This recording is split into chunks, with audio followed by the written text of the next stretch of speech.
Hey guys, this is Silver from Mainak and welcome. Today we'll be discussing some common site interview questions for civil engineers. I had made a video earlier how to prepare for an interview for a civil site engineer interview, and which I had mentioned various things. The main thing is that before appearing for an interview, you need to know what are the works which the company does. So according to that, the questions will be there because every company wants to get the wants that the candidate has the required skills and knowledge to get the job done. So before I start the questions, the first thing which I want to ask you, and you can just comment the answer in the comments, and I'll give the answer to this question at the end of the video. And the person who will give the correct answer, I'll try to give a heart so that just others also recognize it. So this is the common question in the, in any interview. What is the average number of cement bags required for casting 1 meter cube of M20 grade concrete? So M20 grade, as you know, this is nominal mix.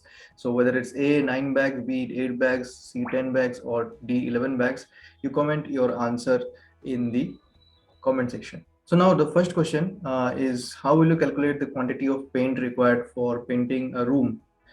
So now this question is in the finishing works category. Suppose a company does building construction works and submits the handovers the project to the client. Finishing works is a part of it. In the finishing work, this question can be asked, and I have also faced this in interviews. So how will you calculate the quantity of paint required for painting a room? So for calculating the quantity of paint, first of all, you need to find out the total surface area in which you want to paint. So it will be the total surface area covered, simply length into breadth. You will deduct the spaces open for doors and windows, etc., and then multiply the surface area by 2, because usually go for 2 layers of paint. And the most important thing which you just need to remember is that you have to divide the surface area by 6.5 to find out the this quantity of paint in liter. Okay, so one thing is important, is you can know that the 6.5 is the square meter is the average cover area for your paint. So this surface area is to be in square meter. Okay, SQM square meter. So this 6.5 is the quantity, in an average, that 6.5 square meter 1 liter of paint covers, and it can be different for different brands and different type of paint, but for average estimate, you can take 6.5 for 1 liter. So suppose whatever the area you find, divided by 6.5, and you can find out the quantity of paint in liters which will be used to paint. Okay, so this is the thing. And the next thing is the what is the purpose of bentonite used in piling, and also mention the density. So now the the companies which do building construction works, and especially piling works, this question you can expect. So bentonite, what is bentonite and what is the density of the bentonite slurry? So you can know that the bentonite is used for piling, and the density of the bentonite slurry, not the bentonite slurry which is used in the piling, is 1.05 gram per cc. Okay, and gram per centimeter cube. And the purpose of the bentonite is, suppose we are just making a pile. Okay, so we have marked the position of the pile, and then with the help of an auger or drilling machine, we just drill the hole in which we are to insert the reinforcement cage. Okay, rebar cage which we insert and then we cast. So after drilling, and between the drilling and inserting the rebar cage, and just pouring the concrete, the hole, or the cylindrical hole which you make for the circular piles, this can collapse, right? The surface of the the cylindrical this hole can collapse. So if you use the bentonite is used so that this doesn't collapse, this maintains the stability, and it doesn't collapse till your casting. So that's why bentonite is used, and the purpose is to provide the stability to the vertical drilled earth surface in piles before casting. And now, in every company, if you're going for site engineer, one question from bar bending schedule, you will obviously, get they want to test you that if you can, whether you can solve the, have basic knowledge about the bar bending schedule. So next thing is to calculate the, the length of the stirrup in the diagram below. Cover generally being talking about beam 30, 40 mm, 30, 35 mm, it's there. So cover 30 mm, main die bar 16 mm, and secondary die bar 8 mm. So there are 4 bars here. I have not drawn this properly. 1, 2, 3, 4 in the 4 corners, and there is a stirrup which is a die of 8 mm, and you have to find out the length. So the calculation you have to do before doing the calculation, you take into account the following things, like, so for 90-degree bend, the deduction is 2d, but d is the diameter of the bar in mm. For 135-degree bend, the deduction is 3d. So what is the bend here? So you can see 1, 2, and 3. Three numbers of 90-degree bend are there. By the way, this will be 16 mm, 4 number of 16 mm bars, main bars, and there will be a stirrup, not done that properly.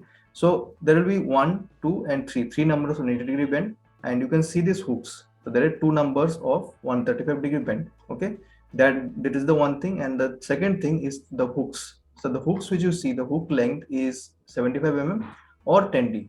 So 10d, if it is 8 mm bar, it will be 80, and 10 mm bar, it will be 100. Generally these two bars are used, not more than that. The diameter is not used.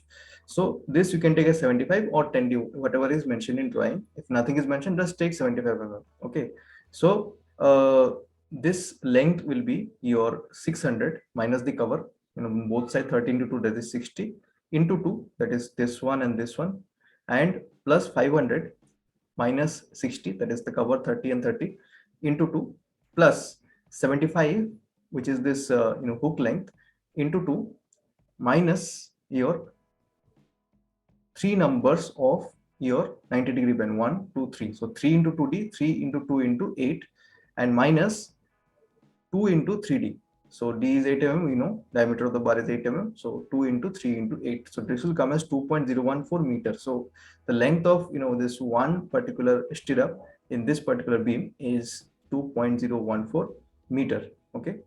So this is the case. And going to the next question, the category is concreting. So this question also you'll pretty much expect in every interviews. One, this, we know this basic question, like what in M25, what is this M stands for mix, and 25 stands for the the strength of the concrete cube of 150 in mm cube in 28 days. So we know that. So, okay, what is the ratio of the M25 concrete? So this is actually a trick question, right?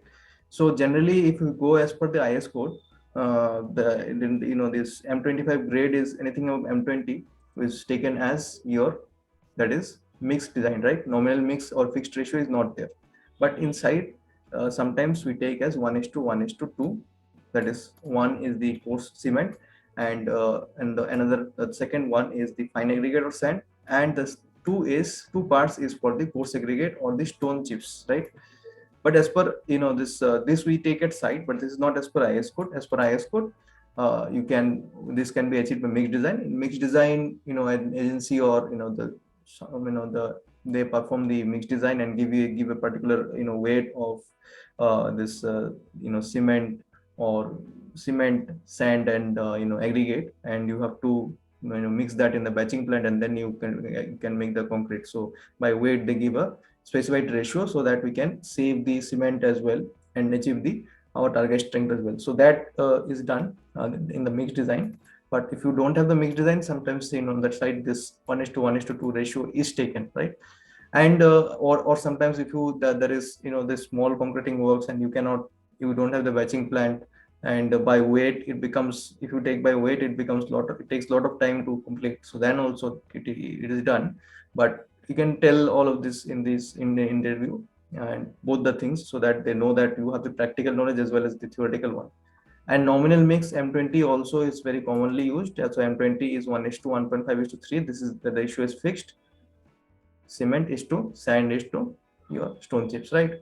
Fine aggregate is to coarse aggregate. So the next important thing is commonly asked is in concreting, in the category concreting, what is the average number of cement bags for casting 1 m cube of M20 grade concrete? So this is the question which I had asked. Our correct answer is 8 bags, and I'll also give you the explanation. So the volume of 1 m cube concrete is the weight volume. So I'll just explain you. If some people you eat oats, right? You eat oats, just give the oats and add the milk.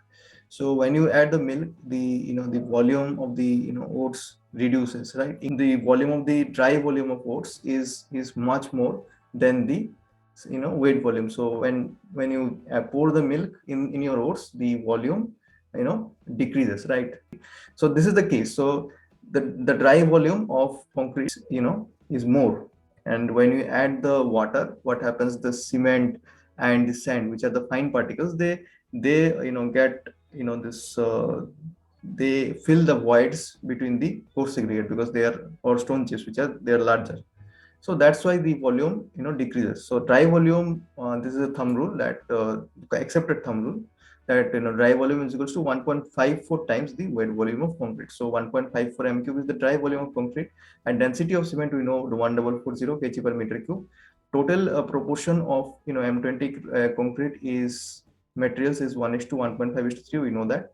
So total is 1 plus 1.5 plus 3, which is 5.5. Part of cement is 1 by 1.5, and fine aggregate, coarse aggregate simultaneously 3 by 3.5, like this. Next is the cement quantities. We know that simply weight equals to volume to density. Now what will be the volume? 1 by 5.5 into the dry volume, that is 1.54. Okay. And the density, what is the density? That is 1440 kg per meter cube. So we'll find 403.2 kg. Okay. This is the weight of cement in the 1 m cube concrete. And we know that one bag of cement is 60 kg, right? So number of bags required equals 4032.2 by 50. That is 8 point, it comes to 8.064, which is approximately equals to 8 bags. So if you want to do the estimate for casting 1 m cube concrete, you need 8 bags of cement if the ratio is M20, right? Similarly, for fine aggregates also, you can just multiply, find out the volume, because we procure the fine aggregate and coarse aggregate generally by volume, right? In the trucks or trolleys or whatever we procure at the site. So 1.5 by 5.5, which is the ratio, into 1.54, which is the dry volume, you'll find 0.42 meter cube. And if you multiply 0.42 meter cube into 3.28 cube, which will give you 14.82 CFT, cubic feet, and we generally procure it by cubic feet. So coarse aggregate quantity is also similarly calculated like this. Okay. So these are the some of the common questions which you will find in the interviews. So for more such questions, make sure you subscribe to this channel if you're watching it for the first time. And if you have any queries, you can just write below in the comment section and reach to me, your Silvero. Thanks. Have a good day. Bye bye.